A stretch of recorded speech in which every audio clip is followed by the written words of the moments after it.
Welcome to Bigfoot and the Bunny. This is a couple's journey into the mysterious, the unknown, and the paranormal. I'm your host, Chris Carr. And I'm your host, Kristen Johnson. Together we are Bigfoot and the Bunny.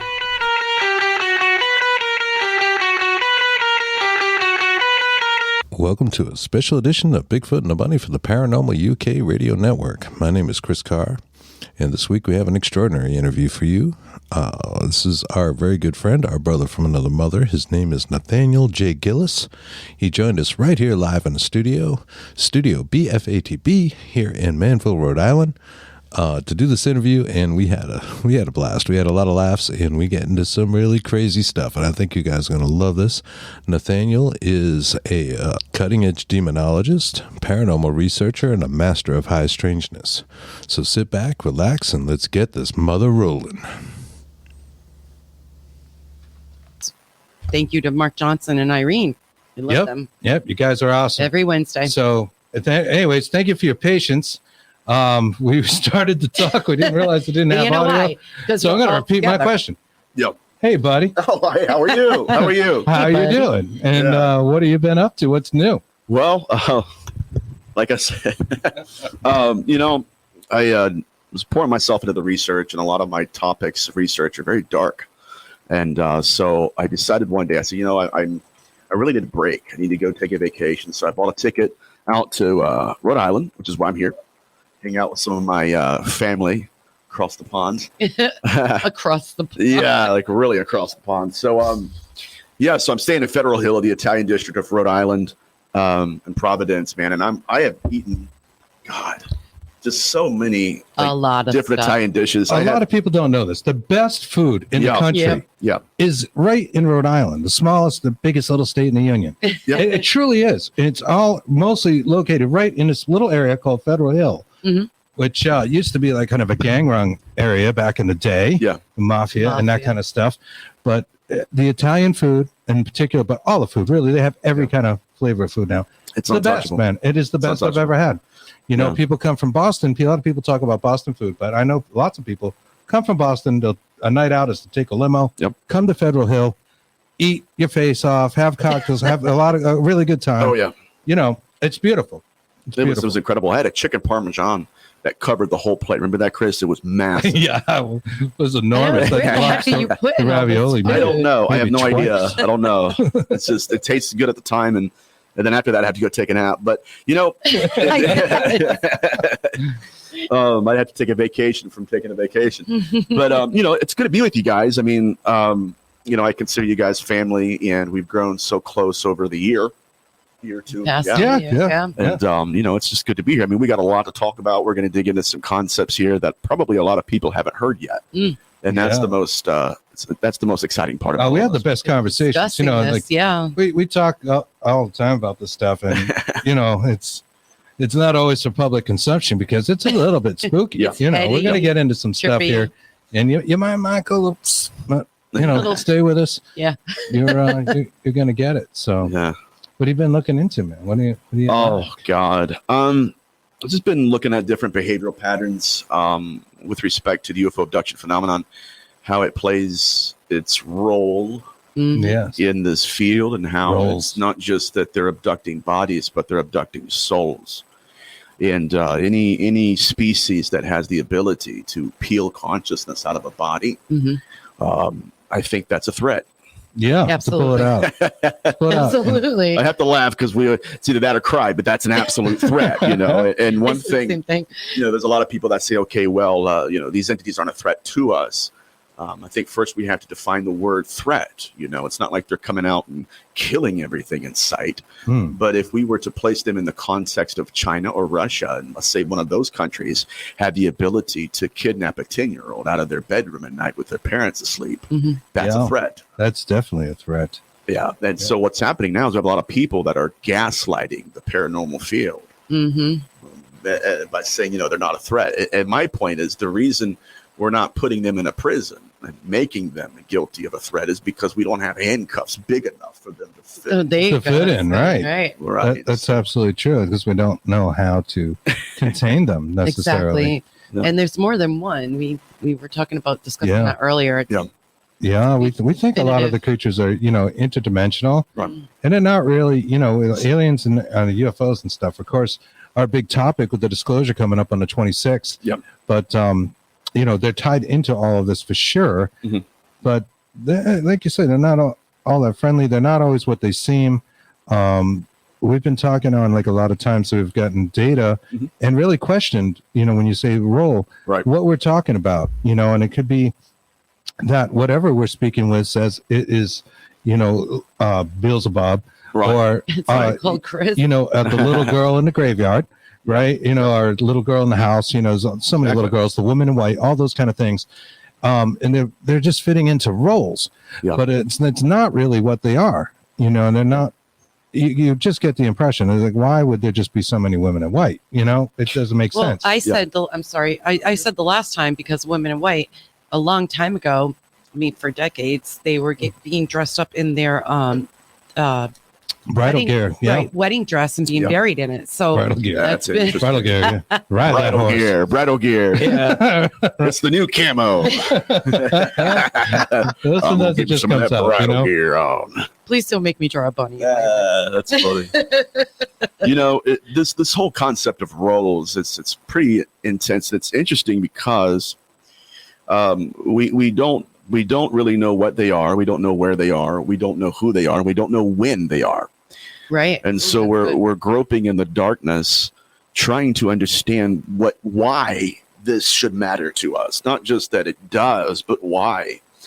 And so we're getting into the idea of role playing. And the very first time I ever discovered that behavioral pattern was with my research with respect to the incubus, mm-hmm. and how the incubus would manifest in the image of a lover or a husband, someone that the woman had physical intercourse with. Yeah, and a connection. Yes.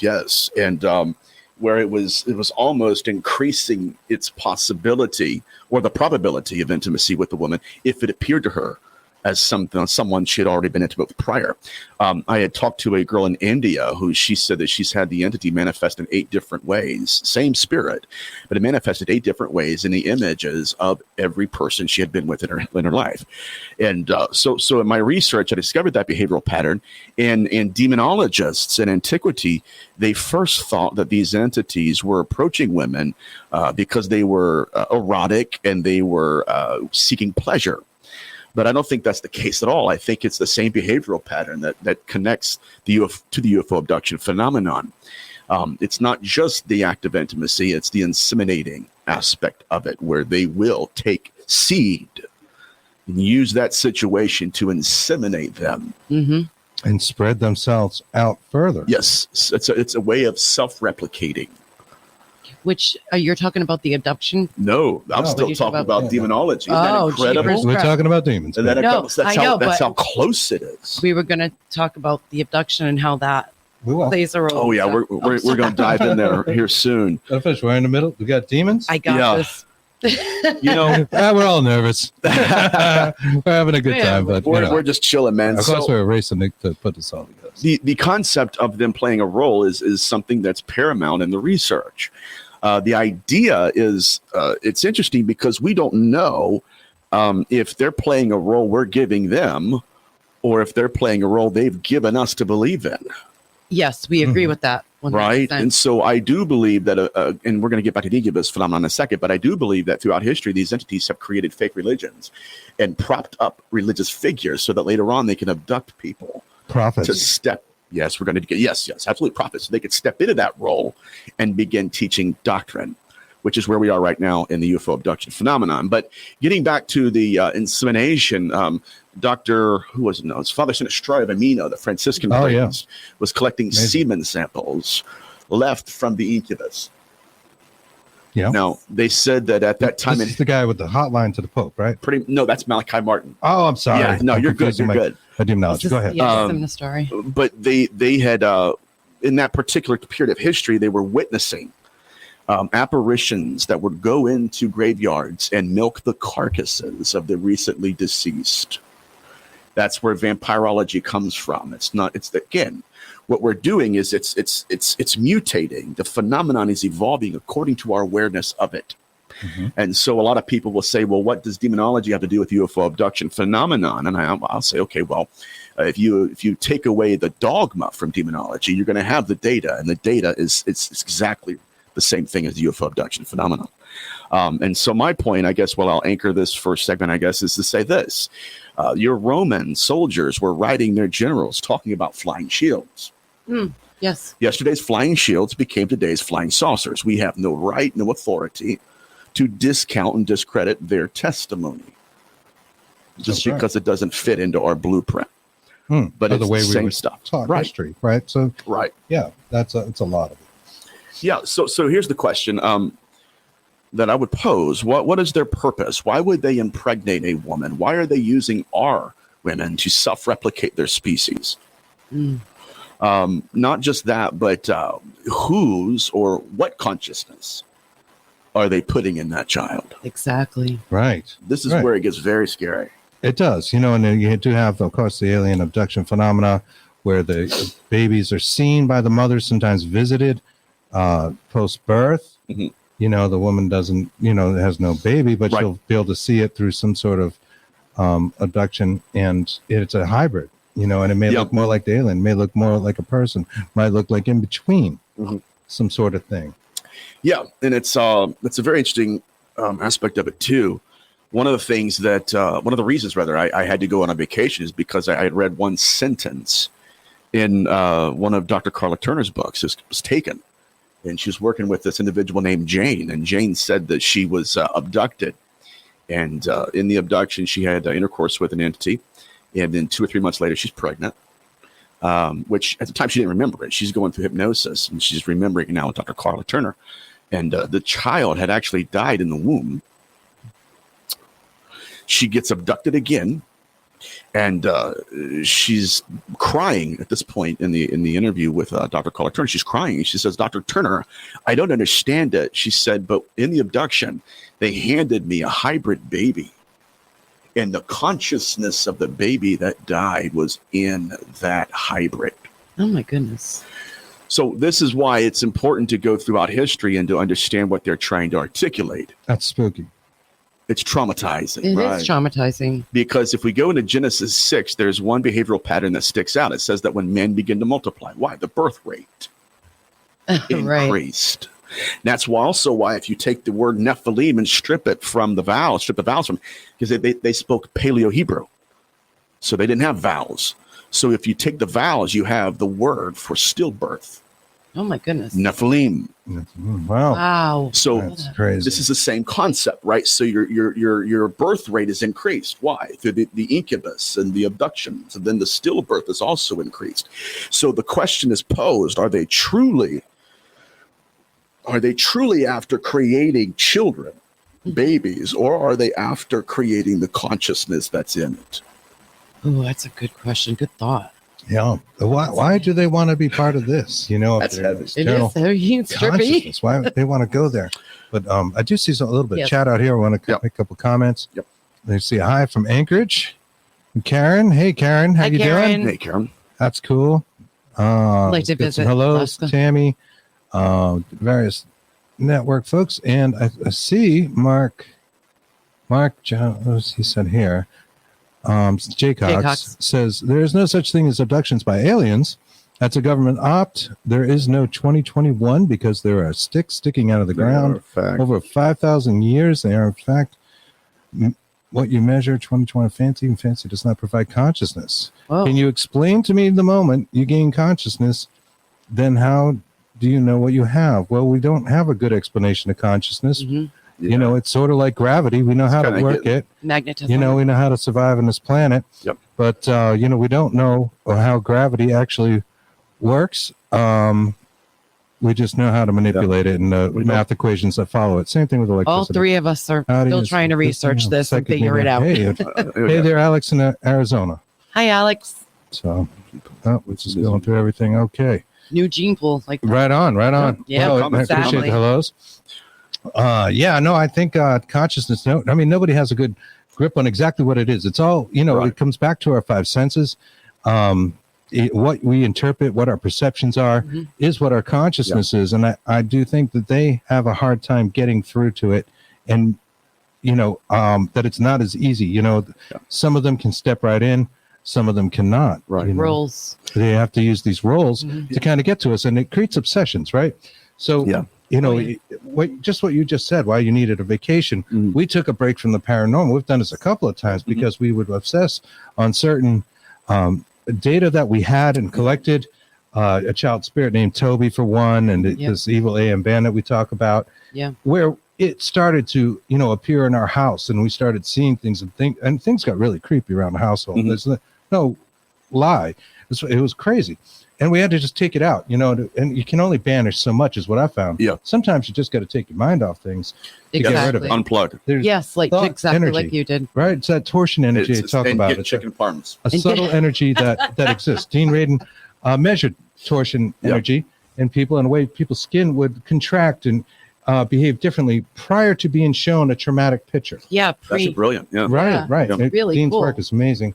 That's freaky. Just before they would see the picture, their consciousness was able to see into the future, and their skin would change. Their body would change. Their skin began to crawl. Their skin would crawl. Right. There you go. But this is a real thing. It's been proven in parapsychology.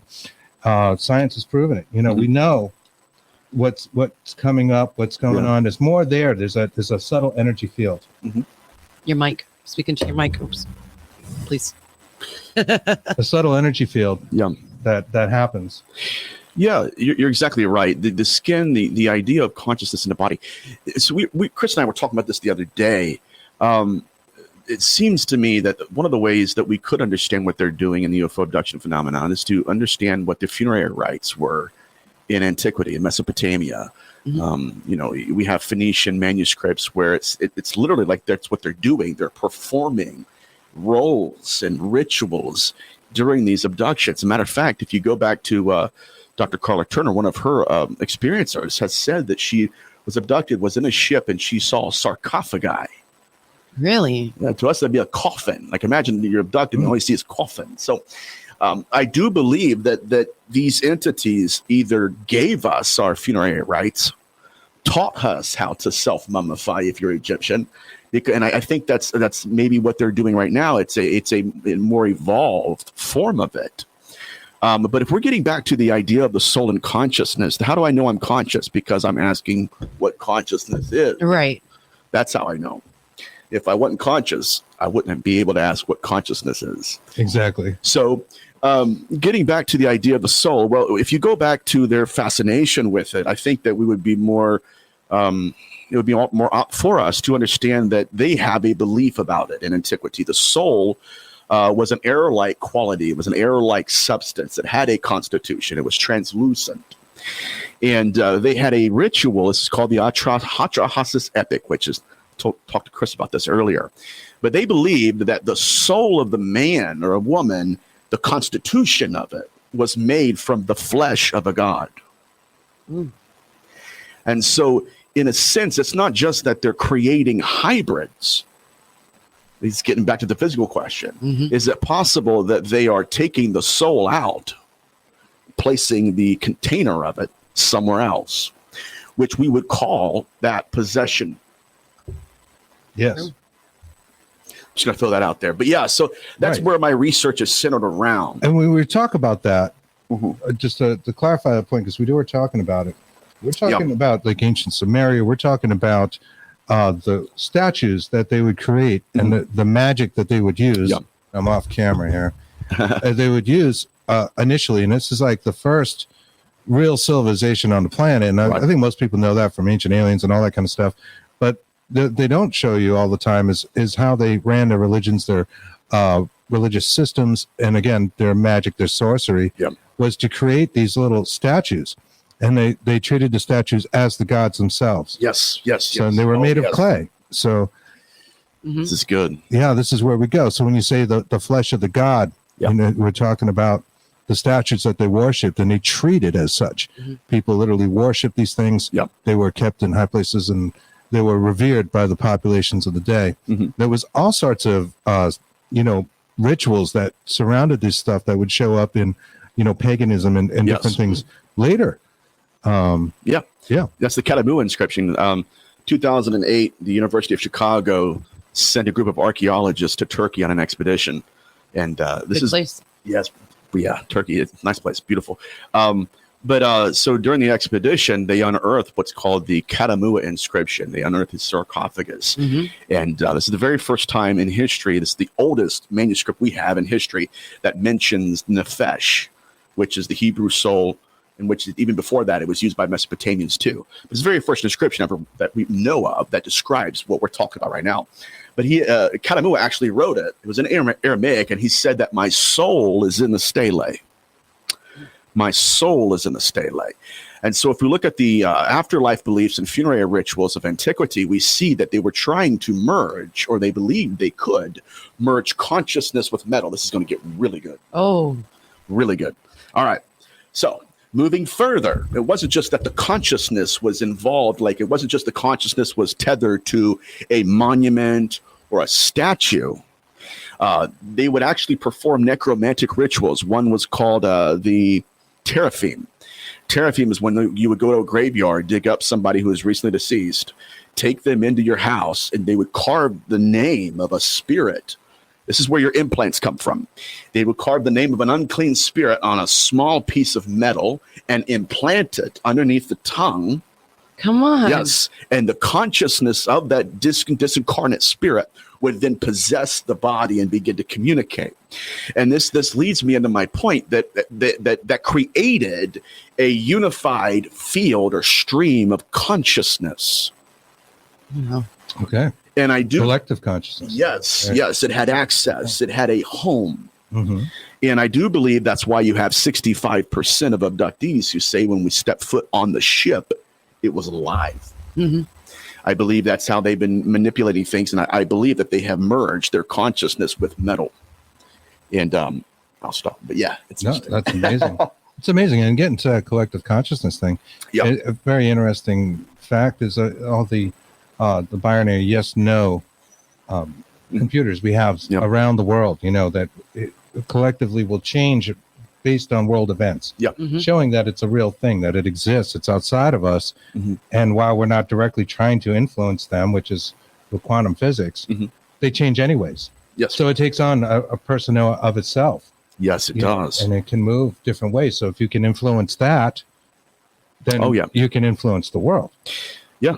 In the National Institute of, the American Institute of Psychological Research, I think it was. Anyways, they had a paper on that. And there was the paper on apparitions and how to interpret them and understand them. And what they had discovered was that there were people that would die, and they would arrive in the same clothing they had died in. And so the question was, were these apparitions the byproduct of the person witnessing them? Right? Is it my imagination? But it wasn't, because their manifestation was outside of the context of what that person knew. That person didn't know that individual died in what it died in. That's what these entities are not doing that. You see, these entities are fitting into the roles that we're giving them, and they're stepping into words that they're speaking. There's one great Hasidic rabbi said that God speaks a word and steps into it. Forget the God part. Let's talk about philosophy here for a moment. They're creating a role for us, and then they're stepping into it. And so what's quite interesting is when they are doing these abductions, they will appear to us in religious manners. There's one abduction account with Dr. Carla Turner where Jesus showed up, but it wasn't the Hebrew Jewish Jesus of biblical antiquity. It was the Swedish Presbyterian version of Jesus. Oh my goodness. Completely ahistorical. But in her mind, the abductee envisioned Jesus to look like that. So we have a species that will manifest to us according to what we would prefer them. Right. Key point being it was pulled from their mind. Yes. Right. Yes. They're taking it from us to create these things. Yep. And I think that is why we see so many of the little girls and women in white. Right. All those things, and stereotypical demons. We'll put them under that the stereotype, not necessarily. You're right. And we have to ask the question, why? Fallen angel. Right. Definitely not fallen angel. Malachim in Hebrew, we'll hit this on we'll get rid of this real quick and then move on. But yeah, Malachim is a borrowed loan word that the Hebrews took from another religion, the Mesopotamian religions. And Malachim, before it meant angel, it meant deceased ancestor of ghosts. That's why in the New Testament, when Peter's family thought he had died, they saw the apparition, what they thought was Peter's angel coming and knocking on the door. Why? We thought it was his ghost. Right. So we got to get rid of this fallen angel concept. It's just dogma. Anyways, but getting back to this role thing, there wasn't the real Jesus. It was the Presbyterian version, or something that wasn't real. It wasn't historical. The question is, are they stepping into roles that we're giving them, or are they creating roles for themselves to test what we're willing to believe? They're not appearing to us in something that we don't believe in, right? They're not going to Jews and appearing as Muhammad. They're not going to Christians appearing as Buddha. So the question then would be, are they spoon feeding us truths? Just like a father and a little boy, mix your medicine with your food and give it to you so it's palatable. Yeah. Or are they using this as a permission of will to where they will tempt us to believe? And once we believe in one thing, it's almost as if we're willing to believe in another. Right. Well, that's like information warfare. And we've seen so much of that in politics and different things in the last few years, especially, not to get political, but, you give a person a little bit of truth and then throw in something that's really outside their realm. They're more willing to believe that other part that wasn't true because you gave them some truth. Yes. Right. Yes, exactly right. And even deeper is the fact that we have, in this field, we have a lot of people who are saying that the reason we know what they're telling us is true is because the phenomenon is actually witnessed by more than one person. Right. So we're being tempted by the miraculous. And so what happens is a lot of times, like, oh my God, we got 15 orbs in one picture, or we had an EVP, or in the UFO abduction field, oh my God, we saw these big ships and there was 15 of us. And somehow that becomes the ruler in which we measure the truth that they're giving us. Right. So essentially we have a lot of people that are saying, wow, the miraculous is the message. It's not. The miracle is not the message. The miracle is, Grant Cameron calls it the wow factor. Yes. And what I'm afraid of is that we are basing the validity of what they're telling us, the truthfulness of their nature. We're basing it on their manifestations. Right? Because, oh my God, we registered their presence. Therefore, what they're saying to us is true. Mm-hmm. You see how that's we have to trust our perception. So yes, you can change them. Yep. Stephen J. You can sell a person right there. Because, exactly right. Yeah, but it's conforming to our belief systems. But we know there's so much more than what our senses say. And just simple, basic Newtonian science shows you that gamma rays, microwaves, you can't see them, but they're real. Right. You don't want to get microwaved. I don't. You know what I mean? You're exactly right. Levels of radiation, which are just the light spectrum. Yeah. The higher you go, or our eyes can't perceive it. So it's almost like it isn't real. We're constantly being surrounded by, cell phone and radio towers and that kind of stuff. And that's low level radiation. I don't necessarily, not starting a conspiracy here, but the stuff is all around us. And if you could see it all at once, it would probably be too much for our brains to handle. I wouldn't want to. I wouldn't want to either. But it doesn't mean that what you see is real. Exactly. Things that you don't see are definitely real. Nothing would work. I had a problem with that myself. Remember with our obsession, and it came up in my live feed, my computer, while we were doing a live show. Isn't that interesting? And it just it was just like a big gray mist and came around. Oh, right. Yeah. I know what you're talking about. Put a hand I'm sorry, in my camera. And I'm like, what is this? Yeah. It was really messed up. Saw something that was very negative. Couldn't be seen. So it was manipulating your perceptions. It wasn't actually on the video or in the feed. I could not see it. Other people couldn't see it, but she saw it. And we've had instances where a very good example of that is our Spider Gates and Hello story, where the first time we went to this particular haunted location, we were walking around. Kristen has a recorder, Tascam recorder going with headphones, and she's listening live through the recorder. The noise-killing headphones, you can't really hear outside of them. We're both walking. We're walking toward the edge of the cemetery, and we hear somebody yell, like really yell, "Hello!" And it echoed. Both of us jumped right up in the air. It scared the crap out of us. Right? I'm looking all around. I'm like, we thought we got called out, and maybe somebody didn't want us to investigate. I don't know. I'm like, what is going on? It's during the day. Yeah. Oh my God. Nobody around. I get jumped up on the wall of the cemetery. I'm looking. I can see the whole front row. There's nobody there. We go back and we play the data. her recorder, the only thing she can hear through, doesn't register the hello at all. Nope. So it's one of the more paranormal things that happened to us.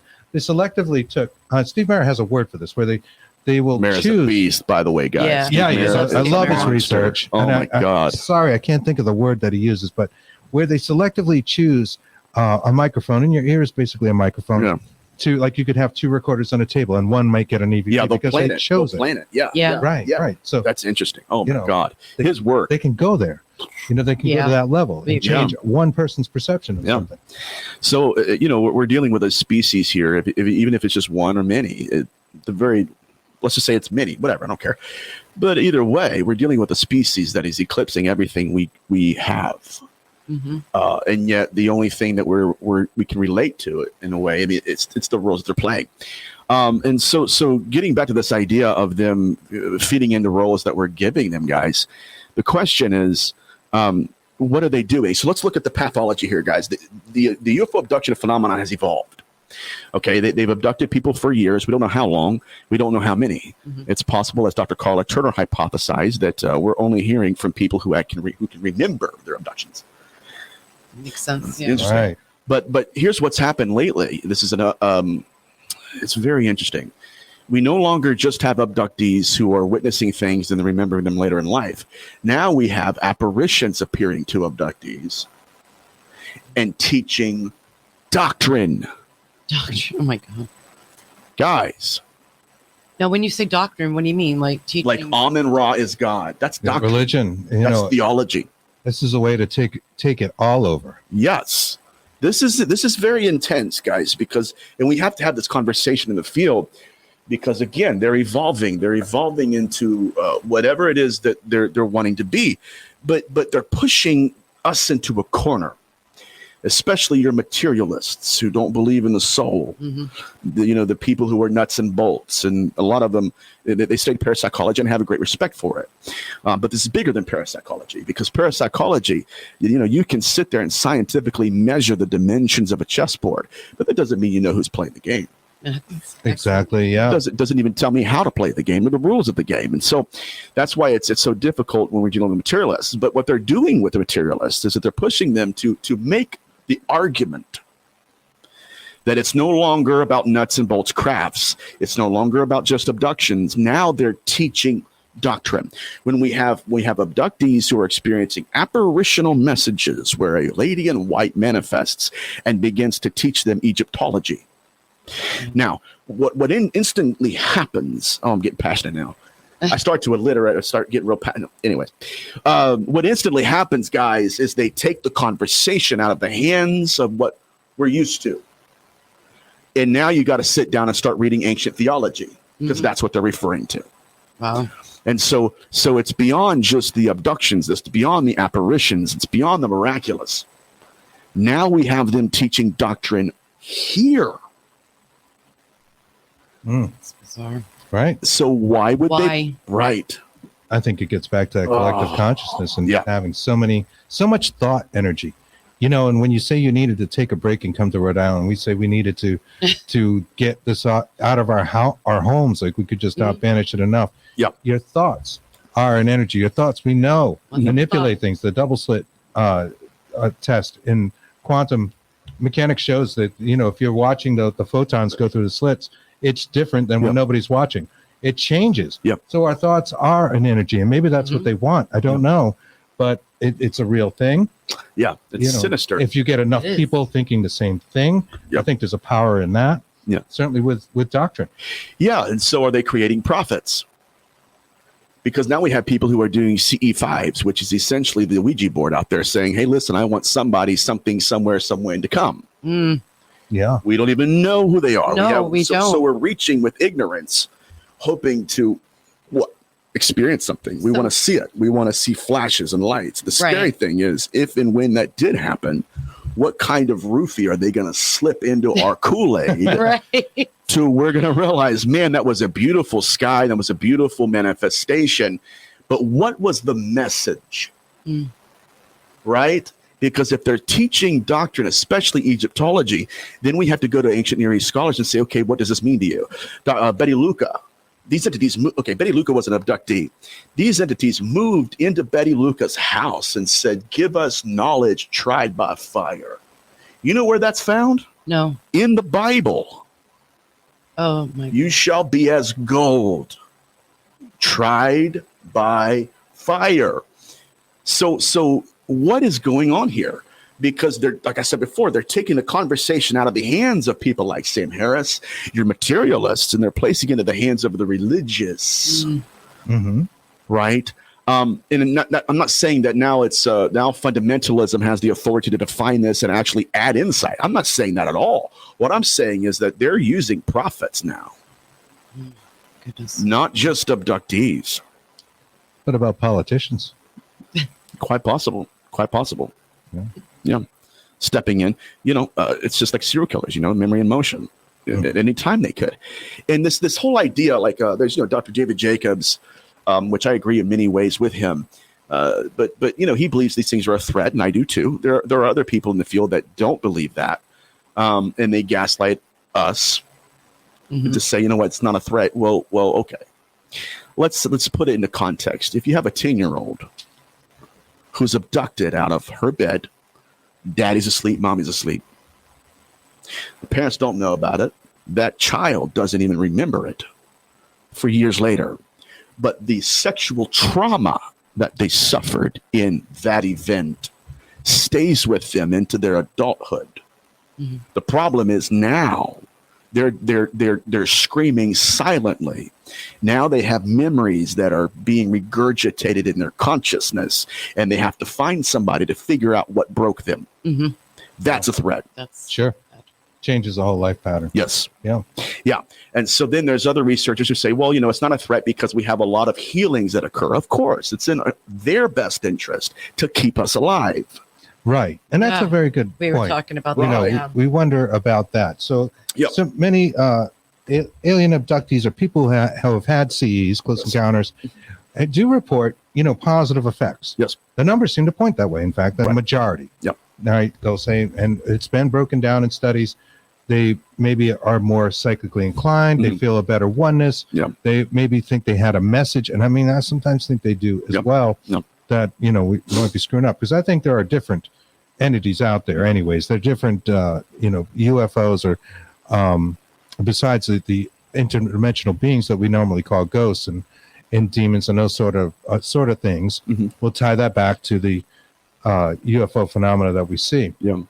The message is generally positive, but we know they have the power to turn off and turn on, by the way, ICBMs. Yes, from 70,000 feet in the air, and just shut them off. What are we doing? Screens go black. They go, 1976, I think the Iranian jet that was following one of these things, it just shoots a bolt of something. They can't really describe it. It looks like electricity. All the console of the jet goes black, completely black. Gone, man. Can't do anything. This happens over and over. I mean, there's a power there that's way beyond our technology. It's apocalyptic in a sense. Now, did you hear the story that David Fravor told on the Joe Rogan podcast? I did not. Okay. Oh, God. And I enjoyed that podcast, but I didn't see that one. Oh, my God. Seen that one. Yeah. Okay. So, Fravor was the guy with Tic Tac UFO and everything. So, he's a pilot, and he has a lot of pilot friends. And one of his friends is a helicopter pilot. And he said that what our government was doing is in the Navy, or I think it was the Navy, they would go in the ocean, they would drop a pod into the water and get sonar data. And then they would, leave for a couple hours, come back, and they would be floating, and they would pick it back up in the helicopter. Well, they had already dropped it, and then a couple hours later, they came back, and they had lowered one of the guys on this rope to go down, scoop the pod up, put it in the helicopter. And so they're lowering this gentleman down into the water.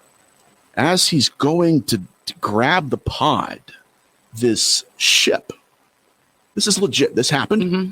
This is not like, what is it, science fiction? It's not a figment of our imagination. Mm-hmm. This happened.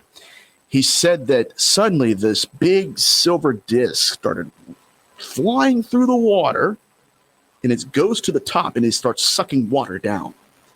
And he said, as it's coming towards the surface of the water, The man starts screaming, "Get out! Go! Get me out of here! What is that? Oh my God!" And then that ship sucked that pod into the water. Wow. David Fravor told that story. Now that is a come to Jesus moment right there for anybody. Yeah, I'd have been repentant for sins I didn't even commit at that point. Like, man, I don't have kids, but Lord, not that that's a sin, but I mean, it's like I would just start going crazy, man. But he told that story. So whatever we're dealing with is eclipsing everything, and the language that it's trying to communicate to us, and it seems at this point to be a religious language. And but that's also very interesting. Oh, yeah, it sure is. And again, you get that positive message from certain close encounter folks, and then you see something just go so awry, and it's so possible. And it's like I can't imagine what it is they need from us, right? But I do believe they are not all kind, and they do need something, right? Otherwise they could just wipe us. They obviously have the technology. I'm trying to get the camera here, to wipe all of us out, like that. Mm-hmm. They don't do it, so we think that they're good, right? But there's something theory. They need. I feel like there's something that we generate, whether it is that thought energy, the torsion energy that people are in parapsychology are starting to talk about, which is like a subtle energy that might be responsible for telepathy and other phenomena. There's something that they're feeding off of from us. Most definitely. Because if it was just a matter of, not destroying the planet and the atmosphere, why wouldn't they just wipe us? Exactly right. Exactly right. And that's the cattle hypothesis that Dr. Carla Turner authored. We don't go out and kill every cow. That'd be stupid. But just because we're keeping them alive doesn't mean we're killing others or we're not killing others, right? Right. We use them to sell. They'll breed other cows and stuff, and that's how we operate. But we're absolutely a threat to them. It's agriculture. They're getting missing everywhere. Yeah. They're missing Tony and Dougie and all their buddies, and they're looking around thinking, they're not a threat, and that's Dr. Carla Turner's work, and that's how she framed it. But I do believe she's correct in many issues. The question is, undoubtedly, if we have a species that can eclipse any reality, walk through a wall, pull a soul out of a body like they did Betty Luca, the real question is, do we have any kind of assistance here? Is there a way to stop these? Because Dr. Carla Turner was working with a lady named Betty. It's actually another Betty, yeah. And Betty said that during the abduction, on the onset, she said, I could feel it happening. The energy was building up in the room. She began to pray. Oh, Heavenly Father, I started quoting the 23rd Psalm, and in mid-sentence, this is another thing that sent me reeling. I had to get out and come to Rhode Island. In mid-sentence, her eyes rolled in the back of her head. Gone. Look at the imagery here. It's horrific. But the real question is, why didn't God save her? I'm telling you, they're pushing. It's not just the materialists that they're pushing around. They're pushing the entire religious system into the corner of questioning who's going to save us if and when they did decide to do something. Yeah. That's really interesting. Yeah, it kind of gets back to that cattle thing, and it reminds me of zoo theory, which is something you talk about often. Yeah. Or ants or something, They're zoo. We need a certain amount to think a certain way and do a certain thing. Whatever we think about, I think creates that, like we were saying with the obsessions, why you're here and why we would take breaks. That's the food, that's fodder. I know it brings it closer to consciousness. We know from our own experience, the things became more real, and like we couldn't really escape them. We no longer had to go to haunted locations and things of that nature, although your house is a little bit haunted all the time, for sure. You said a little bit haunted all the time. 60% of the time. It works every time. Yep. And we do think like things follow us and that kind of stuff. Yeah. But it started to take a turn for the dark. Yep. We had to get away from it. It was really bad. That's what you said too. Yeah. I think it brought it closer to our consciousness, our reality. Because we were obsessing in the thoughts. I think it ultimately would like to take over our consciousness. And I know you've talked about serial killers. And is that what you think is happening with them? It's very interesting because you have serial killers that are performing rituals that they shouldn't know about. Right. Yeah. They shouldn't have any knowledge of it. Like Jeffrey Dahmer's favorite movie was The Exorcist. His only living victim was a man, and the man, he gave his account of the time he almost got murdered by Jeffrey Dahmer. Anyways, the guy said, he said we went back to his trailer or something, and he said he tried to drug this guy with liquor, and he only drank beer, so he didn't touch the liquor, thank God. That's the only reason he survived. But he said he came out of the bathroom, turned to see Jeffrey Dahmer swaying back and forth on his couch, watching The Exorcist speaking in an unknown language. My goodness. Well, speaking in tongues. Right. Yeah. Matter of fact, one of the victimologies that Dahmer would manifest is that he would crush the bones of his victims into powder. Why?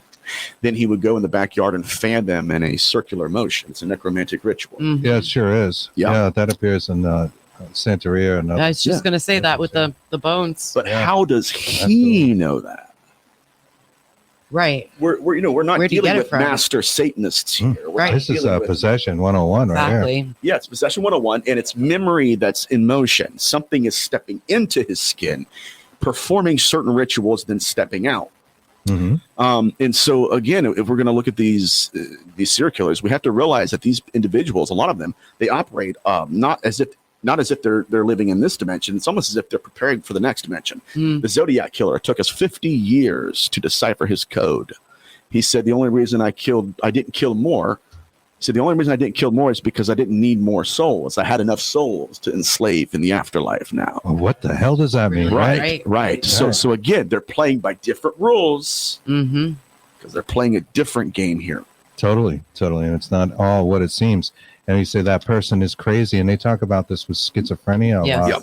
That, there are some kind of, mild possessions going on, and there's other consciousnesses breaking through into our taking over. Oh, God, yeah. Oh, your God. own. That's Marzinski's work right there. You ever heard Jerry Marzinski's work? I've heard of it. Oh, man. Marzinski, for those who haven't, you have, right? I think you said you have. Anyways, Marzinski is a clinical psychologist, and Marzinski was working with a gentleman who was, by all accounts, successful in life. He had a great family, good-looking wife, and beautiful family, nice house, nice jobs, and a business executive. But whenever he would do cocaine, voices would start filling his mind. Mm-hmm. And so he would just, he would relapse and he would get cleaned up and he'd relapse, get cleaned up. And finally, Marzinski's like, listen, man, he's like, can you just sit down with me and kind of go over some things with me? Tell me what's going on with you. Mm-hmm. It's like, some months you're good to go. You can go back to your family and you kind of rehash things, not really rehash it, but you get your life back on track, get your old job back. And the next thing you know, you're back in here for a stint. And he's like, what's going on? He said, it's a pattern that I can't get out of. He said, let me explain to you what I'm experiencing. This is unbelievable. This is okay. We good? Yeah, we're good. All right, man. He said, imagine that I'm clean and everything's good. He's like, I have my job back, my family's good, and I'm making money again. My credit score's back up and running. He said, and then one night I'm sleeping, and a voice comes to me and says, I want you to get in your car and start driving. He says, so this is what I do. He said, I'll get in my car and start driving. The voice will tell me, turn left at the light. Oh, come on. And then I turn left at the light, and then I'm driving. And he's like, next thing I know, I'm in a cornfield at 3 a.m, and the voice tells me, bend down and pick up that black duffel bag. And he bends down and picks up the black duffel bag, and there's a kilo of cocaine in there.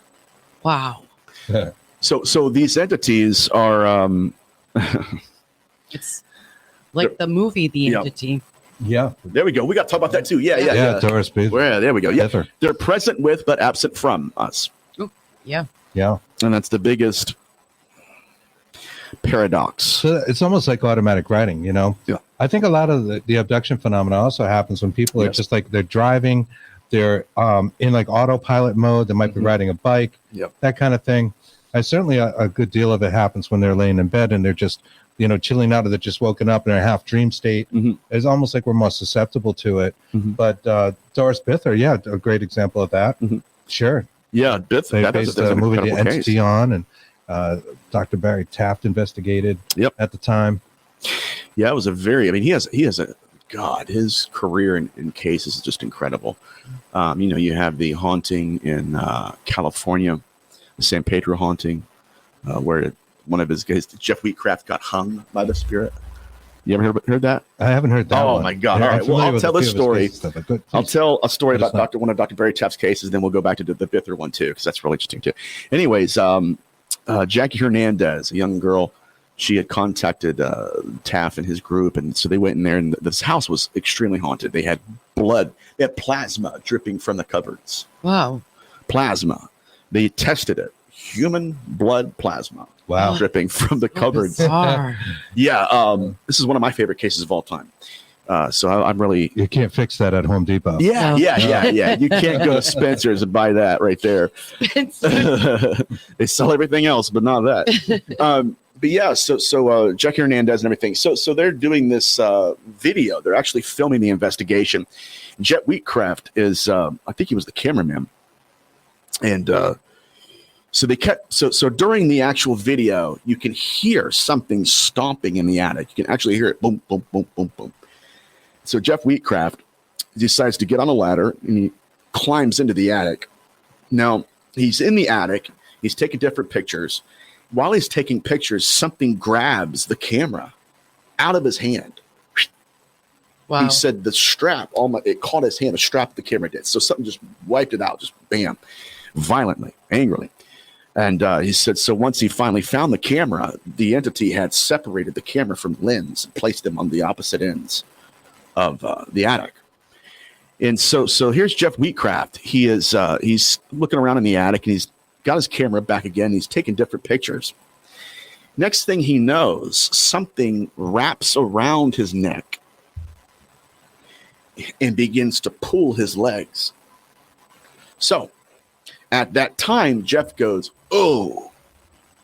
Now there's another gentleman who heard it just casually. He doesn't know what's going on. It's pitch black.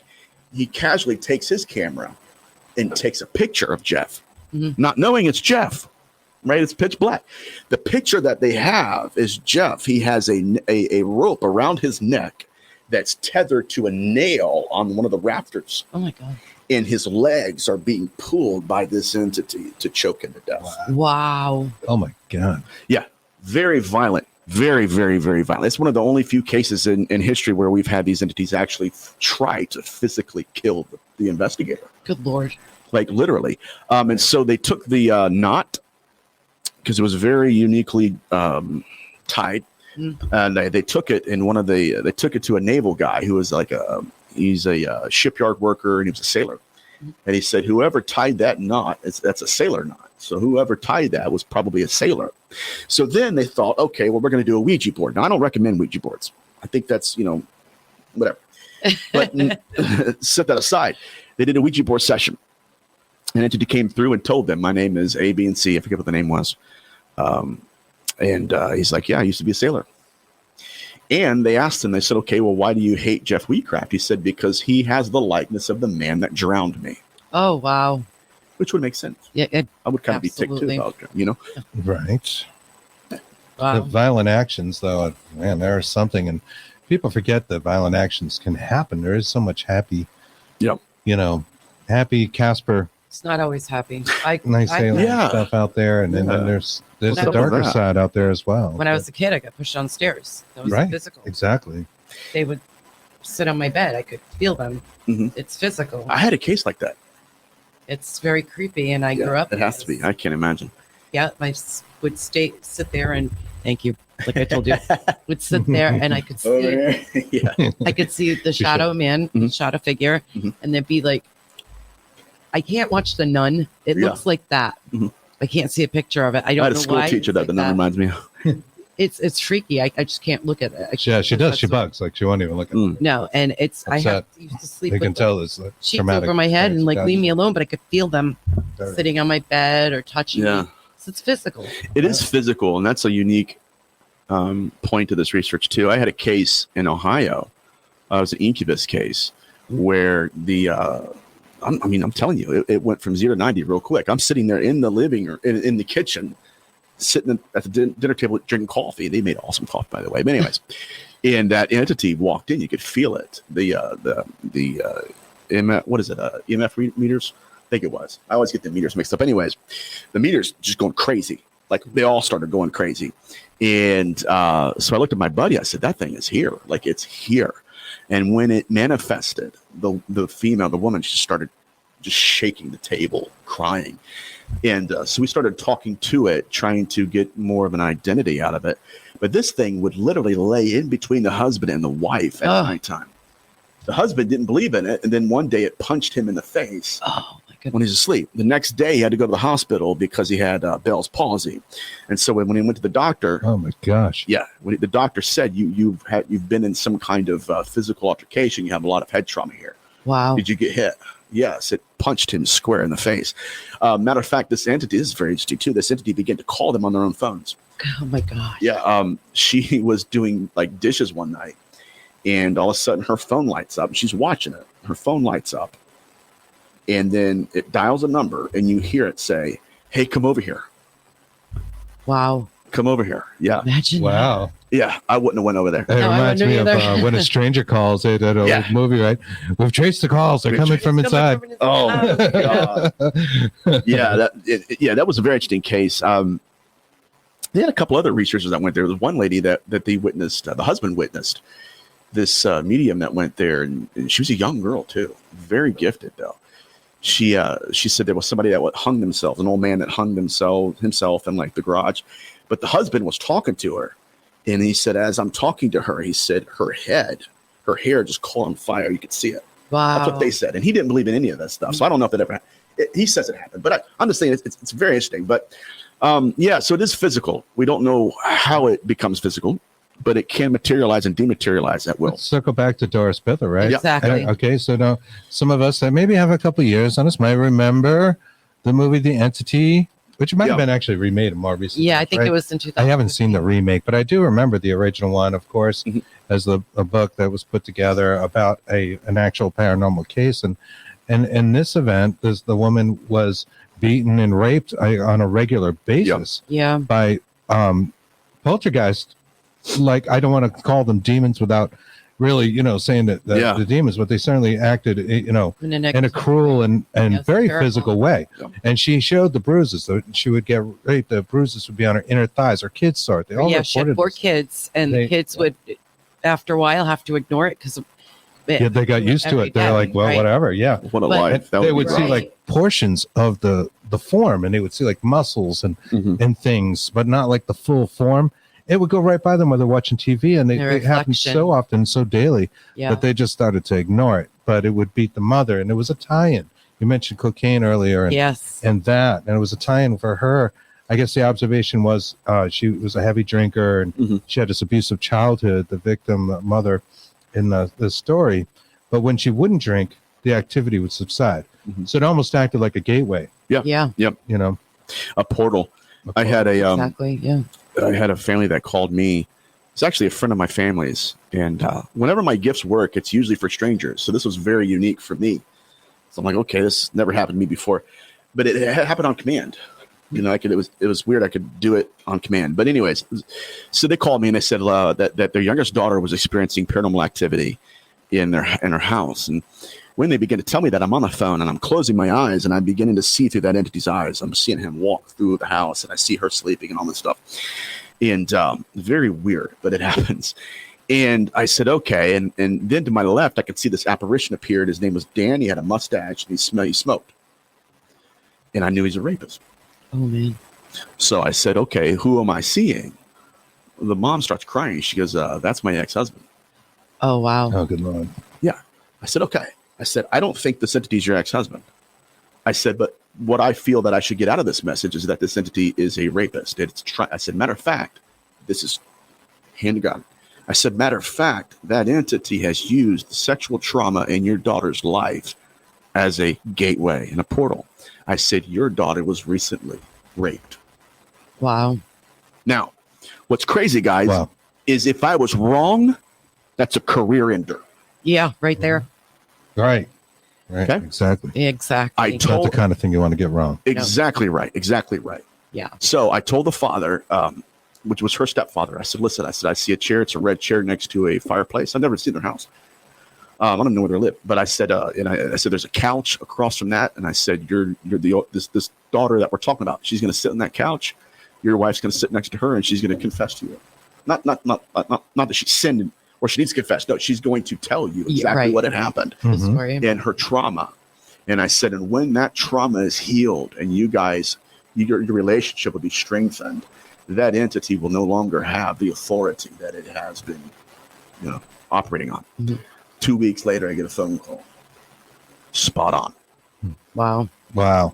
Look at you. Oh my God. It blew my mind, but what that tells us is that especially the incubi spirits, they will use trauma, unhealed trauma, and obviously substance abuse to manipulate and to manifest. And it's like lubricating the consciousness, right? It's easier. It's like oil.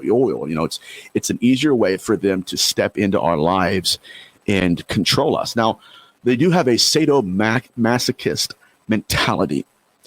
Chris Dedman, one researcher, he's an applied demonologist. He actually goes in and does the cleansings, which I've done some too, but I'm more now a researcher because it's less dangerous. But Dedman said that he had a case where a young girl was pulled down the laundry chute. Oh. Pulled her down. So these entities are not just sexual in nature. Their sexual pathology is sadism. They'll carve things into their victims.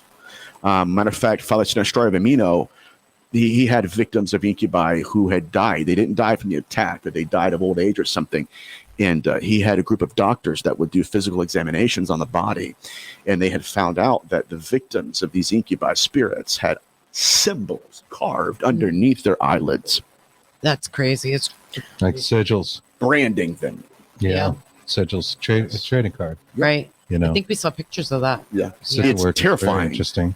It's very similar to what serial killers do. Absolutely.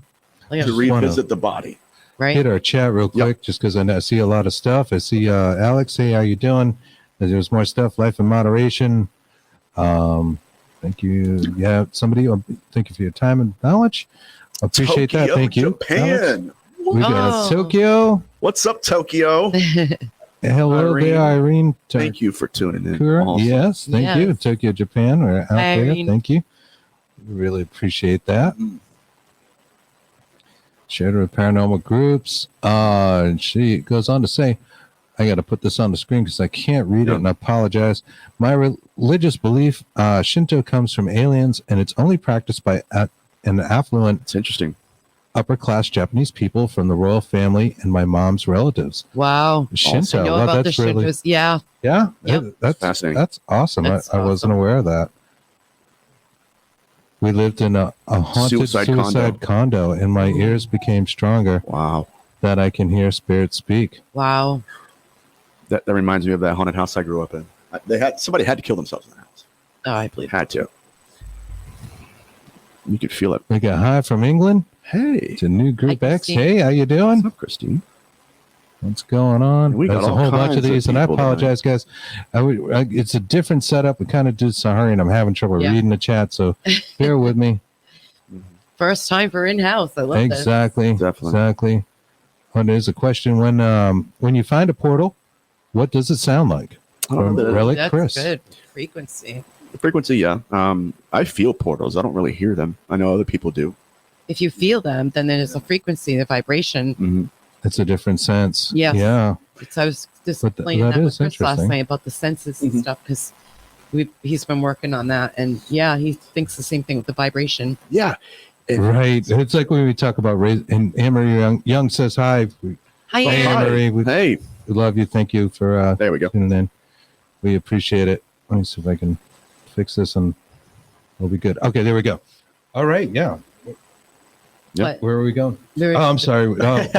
Raise your consciousness, right? So everybody loves this term, raise your consciousness, raise your vibration. Yes. I'm sorry, that's the one. That's the charm. And I don't want to offend anybody when I say this, but I think you have to be careful with the actual vibration idea, because the science, you could turn yourself into like a block of wood or something, or cement. A matter all vibrates at a different thing. But right. And certainly, I think there's some good sides to that. Yeah, raise your vibration. I'm doing that right now. We all turn into statues or something, right? Yeah, ancient rock. And again, that goes back to a lot of these abduction accounts. What is their true purpose? Well, you can have 15 abduction accounts, and none of them sound alike at all. Different messages, different manifestations, different apparitions. Sure. It's very interesting. But one behavioral pattern that is irrefutable is the fact that they are enchanted with babies. They're impregnating women and pulling the babies out. They're impregnating women, the baby dies, and they'll take the consciousness out. So it's not just that they're using us to self-replicate the physical species. I do believe that they're also using us to self-replicate a spiritual species. That's heady. That's trippy. Yeah. Right. Wow. That's a little teacher, right? Yeah, what's up? We go to the Anunnaki thing, and everybody knows that. And that, geez, it seems like they filled in the missing link, and they wanted to populate us to be slaves to gold for some reason, to mine gold. But there does seem to be this missing link, right? So that almost kind of explains it. And then you take that first civilization. Yeah, okay, let me try that again. With you with technical difficulties. Real civilization there. Please stand by. Yes. Has this occurrence? They have this sorcery that we talked about with the clay, the statues, and they're gods and the flesh of God. Oh, man. And then it evolves into something else. I mean, there's something totally there, man. It's fascinating. It's totally fascinating. The statue aspect of it, too, which we really didn't get deep into. But when we're getting into idolatry in biblical antiquity, Mesopotamia, the Akkadian texts, what they believed is that when their ancestors died, they would create an image of the ancestor out of metal. And the consciousness, they're called family gods, the consciousness of that ancestor would then possess the statue of metal. Yeah. And it's very interesting. But let's get back to the idea of them harvesting souls. Ezekiel 13, and I want to preface what I'm about to say with this. There's a lot of people that aren't religious, and they well, Nathan, I love your research, but I don't want you to quote the Bible. I'd rather you stick to ancient manuscripts of Mesopotamia. When you're quoting the Bible, you're quoting Mesopotamian manuscripts. That's where they got all this stuff from. Sure, it's the same story. Right. So if we're going to be honest researchers, we have to research it all, right? Not just cherry pick different texts and stuff. So the reality is that they believe that the soul had the texture of a god, that when you died, that you became a god. That's why when the witch of Endor went and conjured up the ghost of Samuel, she said, I see an Elohim coming out of the earth. It was translucent. He had his mantle, which Saul had just ripped a couple chapters before. His mantle was sewn back together again, and you're literally looking at Gandalf the Grey. Oh. I'm not right. I'm not. I'm ascended now. And Elohim being a word for God. Yes, absolutely. Yes, for those who don't know. Yeah. But he had changed. He had mutated. He molted his body, and now he is this spirit. And one thing that I think that needs to be said is that when we get into these UFO abduction cases, the most common appearance that we have are translucent entities. Yeah. Energy beings. Yes. Wind-like. We were talking about that before the show. Yes. Wind-like, air-like, wispy-like spirits. That's why your Jewish demonologists said that these entities will use our bodies like wind-like. They said we are like wind instruments to them, where they will step into us and use our body cavity to amplify themselves. Sure. And when you get into people like Chris Bledsoe has seen these entities and says they're translucent. That's their true form. Ethereal-like. Right, ethereal. Exactly. And so if we're going to compare these same things, I mean, speaking of the paranormal, demonology, and the UFO abduction phenomenon, even Paulino, which is just, a hop and skip away from us right now.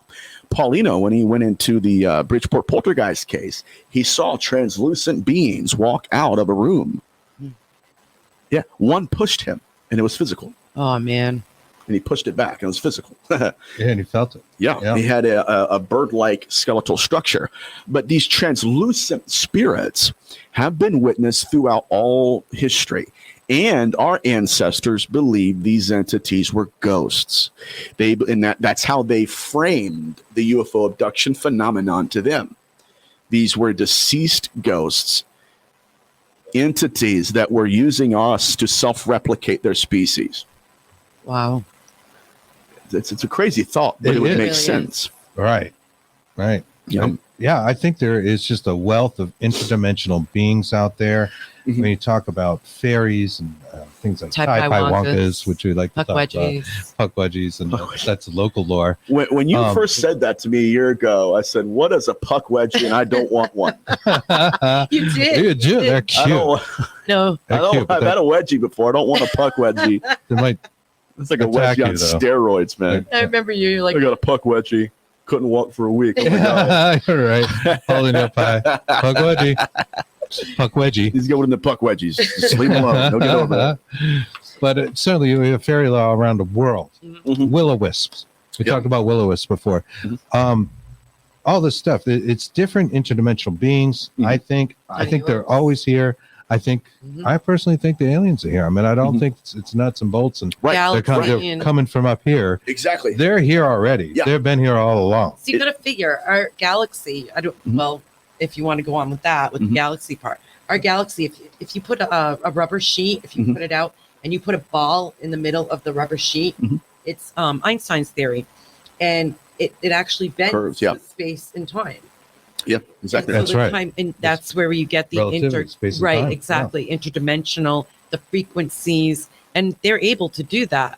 I don't think time matters, Right. Yeah, we've talked about it's that. It's like a portal, a wormhole, or any, something like that. Think about time in a dream or in an astral projection in particular. Last night, remember, we're doing this hemisync experiment. Doing hemisync, That's a really cool, but when you're in astral projecting, there's no sense of time. Everything is just what you will. It's all about your intent. Everything is intent. If you intend to go somewhere, you want to see Paris, you want to fly over the Eiffel Tower, like this, and have that experience. You simply will it, and you're there, and it happens. Yeah. There's no time, right? I imagine it is the same for spirits, for entities on the other side. This idea of time, I think, is very much a human perception. Yeah, it should. Yeah, I believe that. Which you mentioned time and astral projecting. Another aspect of my research that we haven't yet touched, which it's intense, okay, but it unites both astral projecting and the UFO abduction phenomenon. So, for those who don't know, I work with an individual whose father was a renowned remote viewer, and his father would literally lay on his bed. He would leave his body, and he would go into the ship and meet these guides of his. And they would give him messages, which he would then charge like celebrities and politicians in his town, city. He'd charge them money and be like, listen, I'll give you a reading. I'll tell you what they're telling me about your situation. And his accuracy was like 99%. He was very accurate and very well known in his area. But he said one night, I'm playing video games and my dad basically stumbles down the stairs. He's pale as a ghost. And he's trying to talk, but he can't. And so we're trying to get him calmed down. His blood pressure's to the roof, and then he passes out. He has a coronary heart attack. Oh, jeez. They get him to the hospital. They get his blood pressure down, and they start asking him questions. Dad. First one was, what happened? And he says, I don't know. And he says, I did what I usually do. And he said, I went into the ship, and there were two different groups of beings flanking me on the right and left sides. And he said they looked like what they always did look like, And he said, so I knew that I was where I was supposed to be, and I was with who I was supposed to be with. He said, but something happened, and they looked at me, and they changed their apparition to what they really looked like. And he said it was something inhuman, and it scared him to the point that he had a heart attack. Wow. Then they opened up his shirt, and they had carved religious amulets on his chest. Wow, that's really crazy. What sort of? Yeah, really. One was a cross, one was a Star of David, and the other one was Egyptian hieroglyphs. Wow. All right, so different things. Now, this is a good point, right? Because it's interreligious. Right. So they're not using amulets like we do. You don't have a Jew using the cross. Right. You have a Jew using the Star of David. You don't have a Christian using the Star of David. You have a Jew using the cross. Right? Talismans, yeah. Talismans. So they're connecting these things almost like a math equation. Yeah. Now, here's something even deeper. And I'm going to prove it to you that this hypothesis is true. I do not believe they put that on the skin. I believe they put it on his soul. And then when he got back into his body, it manifested on his skin. Case in point, Betty Luca. This is good stuff, bud. Bob Luca is fascinating, man. Bob Luca woke up one night to see his wife's consciousness, her soul being peeled out of her body. She flies out into the ship. Betty Luca's body stayed in the bed But Betty Luca remembered the actual event. So her mind is here, but she's remembering what she sees up there. Mm-hmm. Her eyes are here, but she's seeing something in this event. Mm-hmm. Incredible. Now, when she gets back into her body begins to demonstrate a skin condition. Ooh. Same phenomenon, right? Yeah. Same phenomenon. So let's go back to the biblical interpretation of leprosy. It's not the modern Hansen's disease. They believe that leprosy was a spiritual condition first. Oh, wow. And then then it would manifest on the skin second. Wow. I can believe that. Yeah. Sure. Yeah. I think a lot of so it's the spirit first, the body second. Now, this is good. It's good stuff. Awesome. All right, let's dive deeper. Ian Stevenson. Ian Stevenson is an individual. He was a researcher. He's dead now. But he worked with a group of people that had claimed to have previous lives, past lives. Okay. They would say that the reason I have a birthmark here, you see where I'm going with this? Yeah, is because I was shot, or I got I got ran over by a truck or a carriage or something. Stab wound thing. Right. Yeah. But what happened to the body happened to the soul. And then when the body died, it manifested in a new body, and it manifested on its skin. Oh, there you go. Right. That's right. So soul first, body second. Mm-hmm. And I think that we need to be looking at these scoop marks in a different way. That's why I keep saying that we're dealing with a soul that has a constitution to it. So if they're carving it's in, interesting. It is really interesting. They're carving in like the Star of David and a different religion. Mm-hmm. What does that mean? What do you think the message of that is? We don't know. Why were they connecting those three? Right. It's not a formula, right? It's not a singularity. Like, okay, right. If you have like a demonologist, a Catholic demonologist would go in and they would use the Catholic rite. Mm-hmm. And thank God, any demon that was Catholic too would be afraid of it.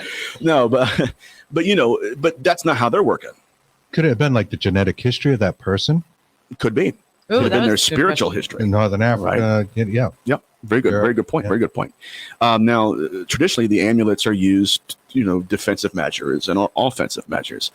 But if you put that in the context of the demonology, I mean, that's, we would go into a house and that's how you would cleanse it. You hold a cross, do your little ritual, holy water, all that stuff. So what are they doing though? I don't know. I'm thinking about branding cattle here. That's right. What, like exactly the brand there. So this is what you were. Right. Oh. Just like Father Sinistrari. Disregard this, because they're known to revisit their crime scenes. Oh, yes, to brand them, to brand the victim. Yeah, exactly. Yeah, right. They want to leave their mark. Yep. They want to take objects too. Yeah, exactly right.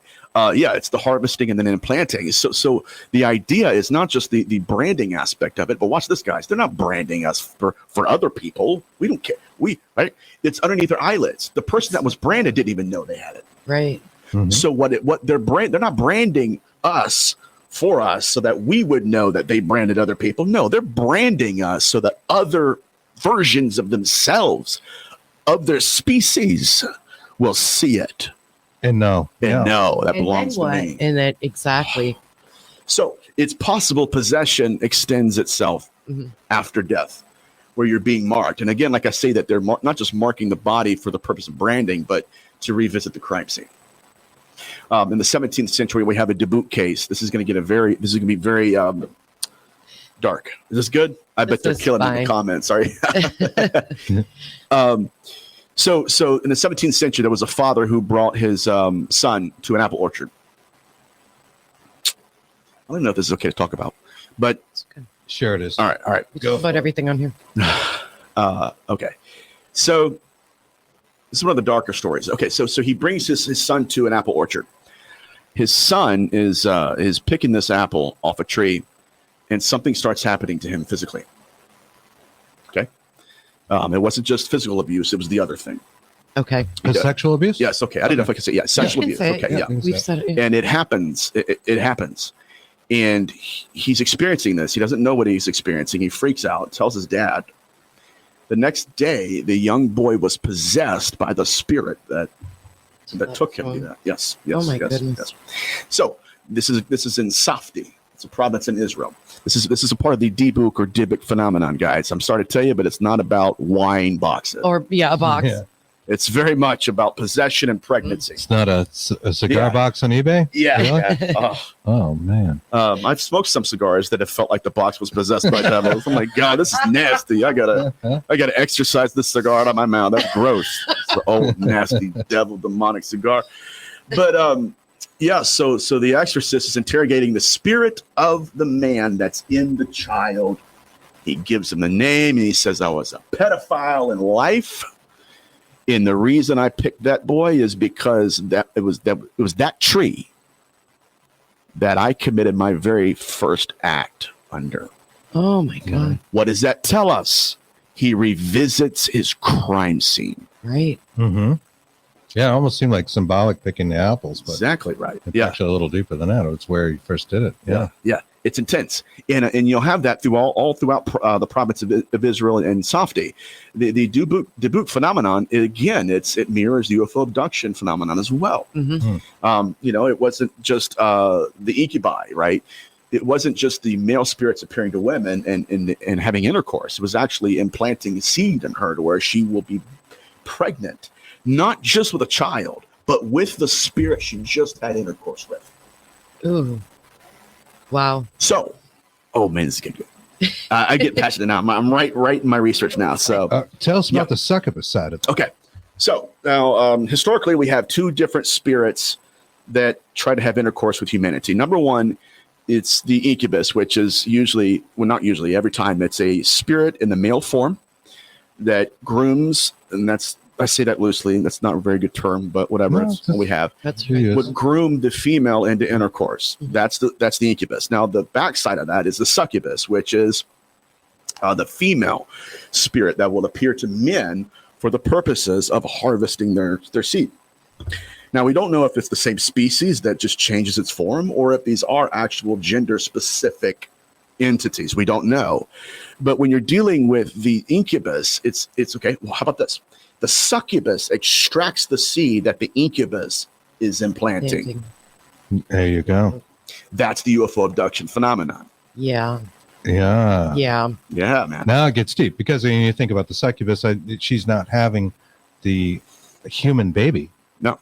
Hybrid. Although there's some speculation about that hybrid been a baby, couple right? of them, right? Yeah. Where women have gotten abducted. But using the seed? Oh, they plant the seed and then the baby's gone in like 3 months. Yep. Yeah. Yep. Yeah. She has to get surgery for like gynecological problems and there's scar tissue and there's afterbirth still in there. So they're not really being concise. They're leaving some things, which, whatever. I don't know why they did, whatever. But one interesting aspect of this too is that these entities in the incubus and Dybbuk phenomenon, they weren't just impregnating women with a baby or with the baby's consciousness.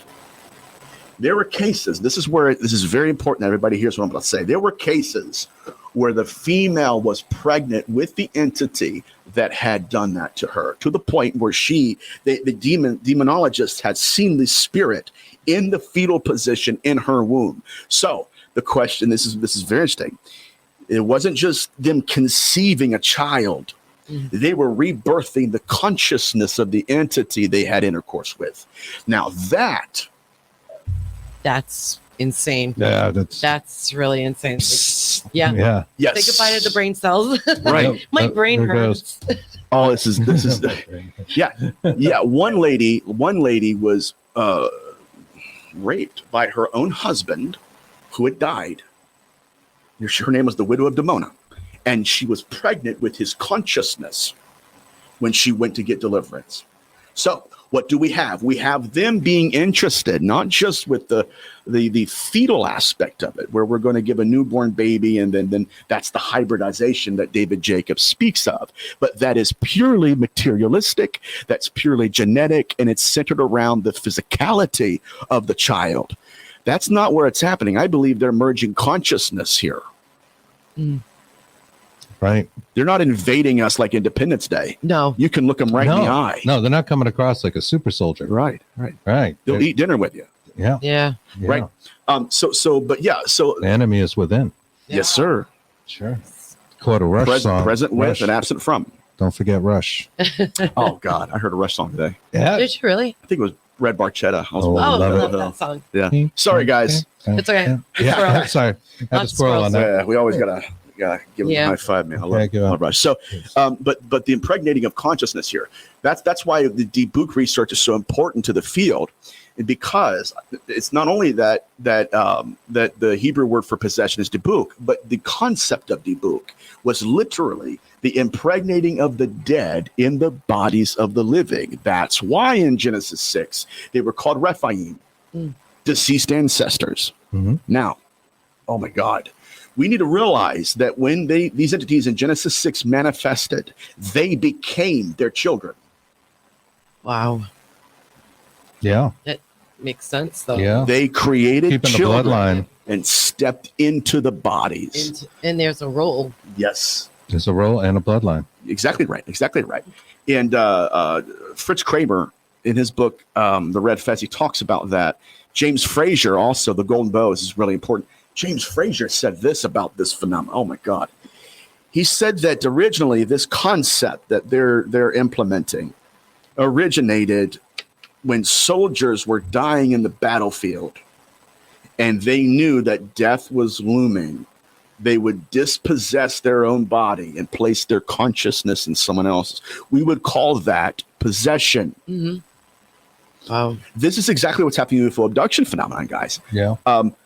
Betty Luca, or actually, I'm sorry, Dr. Carla Turner had a lady named Jane, and Jane was pulled out of her body.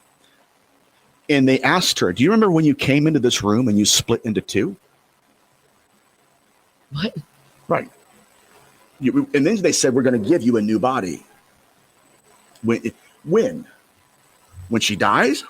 Right. Splitting it too. Splitting it too. What is that? That's pulling the soul out. So the way she framed it, she said that you have her body on a slab, mm-hmm. and then her consciousness, her soul, what's called the interior soul, classically, was standing next to it, looking down at it. Okay. Now, one of another Dr. Carla Turner abductees said that the same thing happened to her, but she wasn't cooperating with these entities. They told her, they said, do you see that body over there? She said, yes. She said, if you don't, they told her, if you don't cooperate with us, we'll kill you. And we'll replace you with that. And your family will never know the difference. It reminds me of cloning. Exactly right. But with their consciousness and not ours. Right. Wow. So it's less physical now. Wow. I got to take you back to the bloodlines comment, because that was something I hadn't really thought of. And often people talk, and it's no secret that the wealth of the world is really held within a number of families. Now, I'm not going to go on a conspiracy theory about which families these are, mm-hmm. but they, even in this country, they'll tell you very quickly that something like 98% of the wealth is controlled by 3% or 1% of the populace. Bloodline. So it often comes up in that conspiracy theory stuff, mm-hmm. when we talk about the Bilderbergers and such. Yep. Are we talking about something like that? Yeah. Bilderbergers. Bilderbergs or Bilderbergers? Bilderbergs. Oh my gosh. Yeah. I think I'm getting hungry. I think I am. Bilderbergers. I think I made that joke, actually. It's like Wahlburgers, but it's different. That's why I actually made a joke about that. No, you did that one. We were going to talk about that, and he goes, I guarantee I'm going to say it wrong. And he did. Yeah. We make a fast food restaurant. You pay to make your own food. Yeah, exactly. You pay with everything you got. But you have to wonder, right? So you're talking about these things happening within certain families, genetically, mm-hmm. and we talk about prophets, and we talk about doctrine being changed. Mm-hmm. Well, who's going to do that? It's going to be the most powerful families in the world. Yeah, you want to have the greatest influence. It's going to be the owners of mad industries, mm-hmm. right? Huge industries, mm-hmm. oil, gas, all these things. Also, not only that, but they actually, to keep their secrets, they would marry the brother, sister, the cousin, whatever. So just exactly, and to keep it within the same family.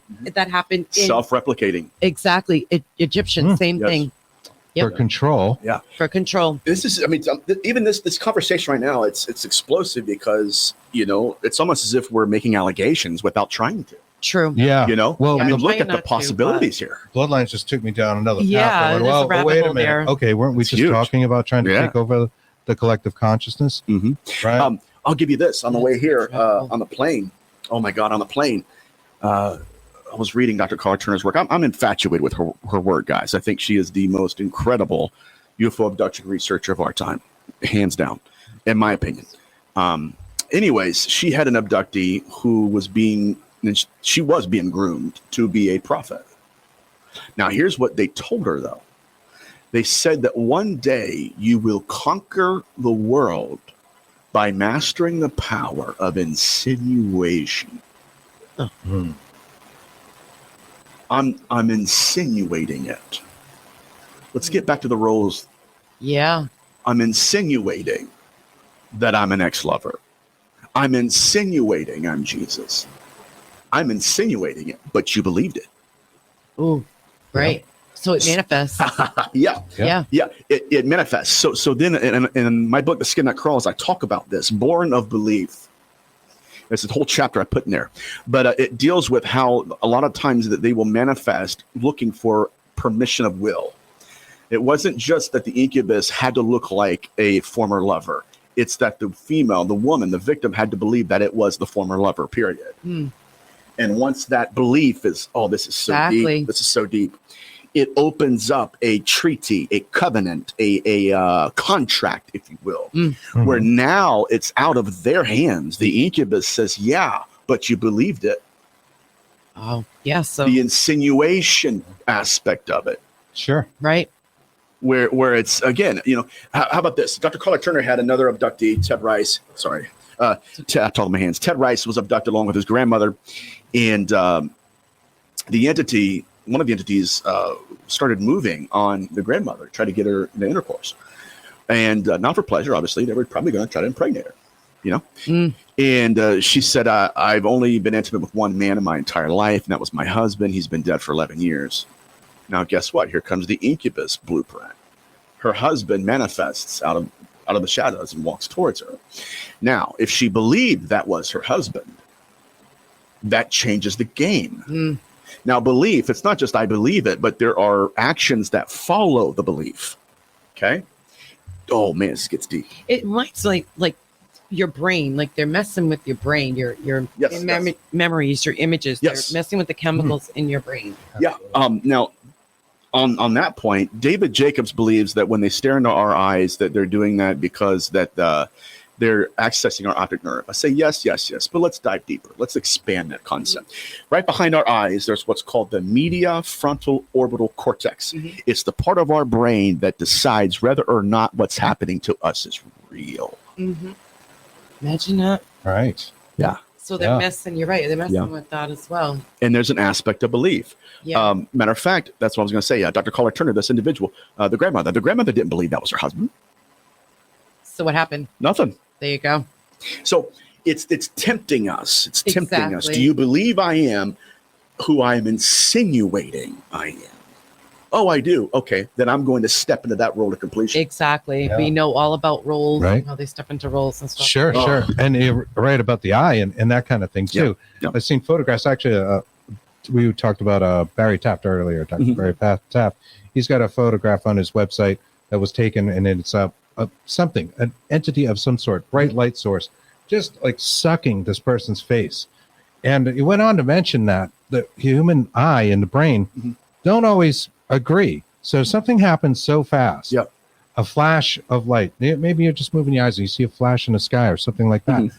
That might have been real. Right. Your brain didn't register it. Right. There is a time difference between what the eye picks up, what the brain registers and accepts as a reality. Mm-hmm. So you're exactly right. To give credence, you're exactly right. Said about that. And there's a. I'm sorry. Yep. No, we have comments. Okay. Before we go, let's see here. Oh, let's see what we got. We got Ann. Ann says, so interesting. Thank you, Ann. Thanks, Ann. Yeah, thank you. What makes you guys think that aliens don't have a spiritual side? Maybe there is an alien Jesus. Oh, that's we didn't say they don't. We didn't say they didn't. Right. And I mean, even Jesus was immaculate conception. Exactly. Right. How do you explain immaculate conception? Yeah. Which didn't start with Jesus. Goes back through other civilizations as well. Exactly. Yeah. A lot of the similarities there. That brings great point. Yeah. Yeah. It brings me back to the zoo theory.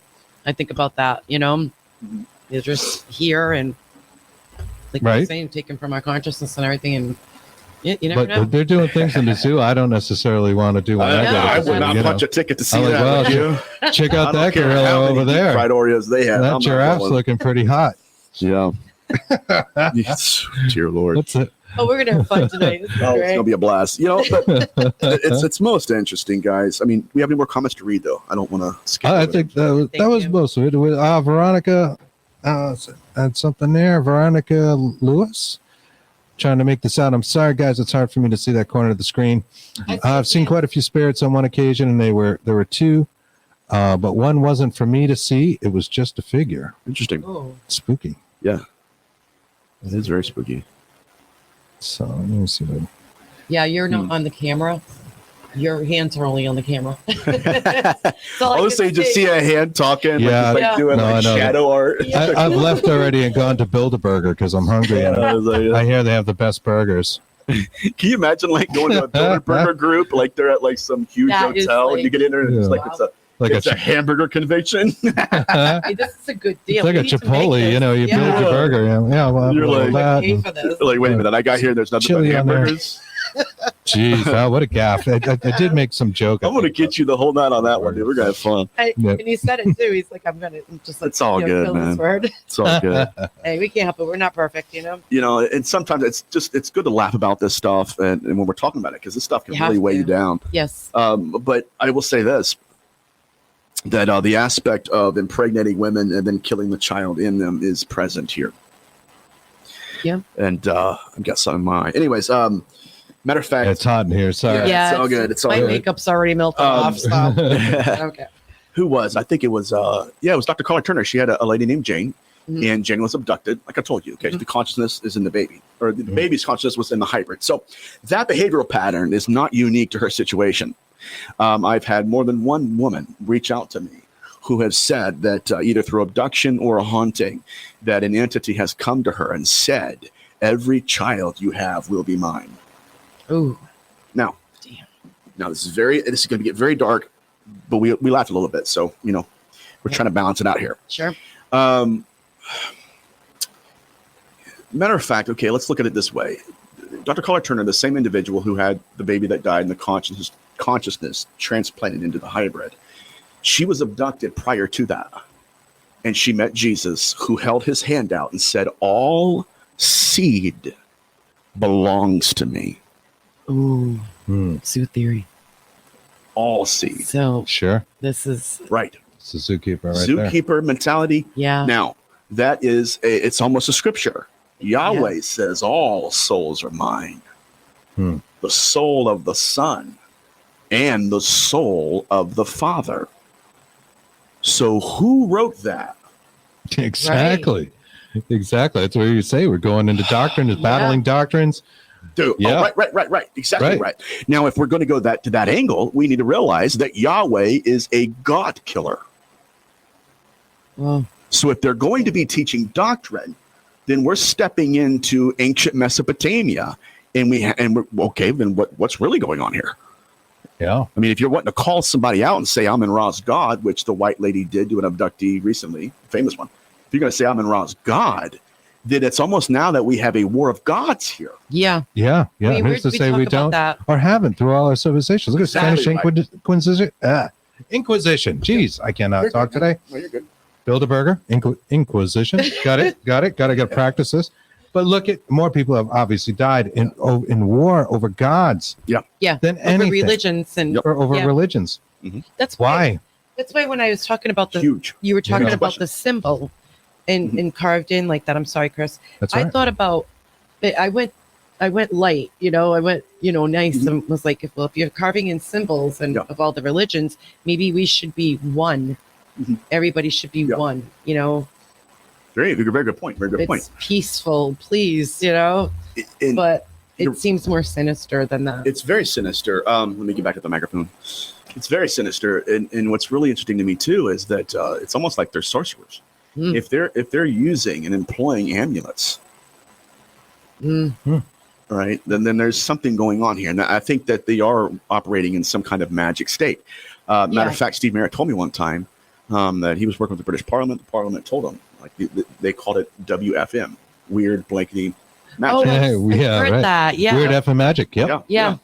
So if we're going to do, if we're going to deal with entities like that, what memory are they accessing? Right. Because we employ amulets in this dimension to pull from that dimension. If they're in that dimension and they're employing amulets, what dimension are they pulling from? Because they're employing, to use it, symbolism. Symbolism is a simplification of language. Right. What's the language?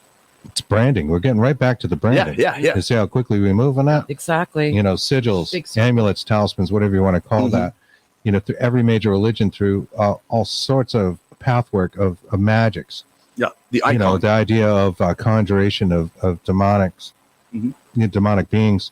You use the sigil as a, step one, day one. Sorcery. Yep. There. Yeah. So that's why. Okay. If we're going to go down that rabbit hole, that's why. It's a fascinating stuff. But the Nephilim, they were a species of necromancers. In Genesis 6 and that whole narrative, these entities had their own language. They were called Zamzumim. That was the Ammonite word that is basically what they called these entities. But the reason they called them Zamzumim is not because there was a concrete title. The word Zamzumim was the only word in their vocabulary that sounded like the language these entities spoke to each other in. A buzzing, chirping frequency. And I do believe we have heard them before, but we did not know we were hearing them. Oh, man, that's frequency. There's a lot of frequency everywhere. Like Chris was saying, thoughts emit a little bit of frequency. Absolutely. There's an energy and power there. They change our reality. You do actually manifest the things you want in life. You do. It's just the secret, if you will. There's a lot of truth in that. And it pervades. Somebody mentioned there, you believe magic is ability. Yeah. Yes. Your intents and all that do change the outcome. We know this scientifically now. We're still understanding it, even though it's been around about 40 years, I think, quantum theory. But it's right there. Obviously, your thoughts change the reality. It's been proven. Oh, yeah. And if you can change someone's thoughts, you can change that reality. Yes. Heschel. To wrap it back around to our demons. Yeah. What are they? One of my favorite authors of all time. My favorite author of all time is Abraham Joshua Heschel. He's a Jewish rabbi. But anyways, he said thoughts are things. He said words are worlds. Ooh. I love Heschel. Oh, that's awesome. You read Heschel, like he'll make you cry. I mean, he was so incredible. Oh my God. But yeah, so what are demons? And the only way I could define them is that they're consciousness, disincarnate consciousness. At least that species, that strain of evil is. Yeah. I think we're all dealing with a lot of different interdimensional beings. We're running out of time. We do want to, thank you for coming on. Yes, Mr. Gillis. Yes. Thank you for having me. My brother from another mother. Yeah, I'll be here all weekend. Yeah, we're going to be here all weekend. Hell yeah. We're getting ready to get some dinner, have a really good night. But we want to thank everybody that had questions and comments tonight. Thank you guys so much. We really appreciate it. Thank you guys for tuning in. And there'll be more. Nathaniel will be back. Oh, God, yeah. And we'll be back next week. So until then. Thank you. See you guys later. Thank you guys. Bye-bye. Have a great week. Thank you.